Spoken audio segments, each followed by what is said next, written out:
I've been attached with the feeling of not waking up with you by my side.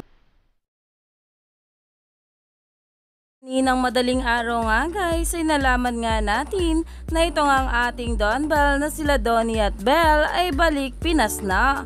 At talaga namang sabay na sabay nga silang nakarating dito. Pero ito nga guys ang post ng ating Belinda na kung saan na meron nga raw silang hinahabol na flight kasama ang kanyang team. At ito naman kanina madaling araw din ay nakasakay na nga ito sa eroplano. Pero saan nga ba pupunta itong ating Belle Mariano? Narito nga guys sa nasabing post ng ating Belle.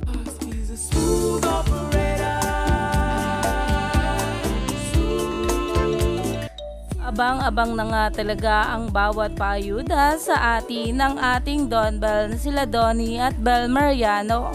Lalong-lalo na nga ito ang ating Belle na nasa Singapore nga raw para sa kanyang work sa SheNPH.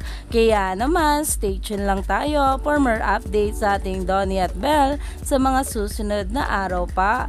Lalong-lalo na nga at nalalapit na nga rin ang kanilang teleserye na Can't Buy Me Love.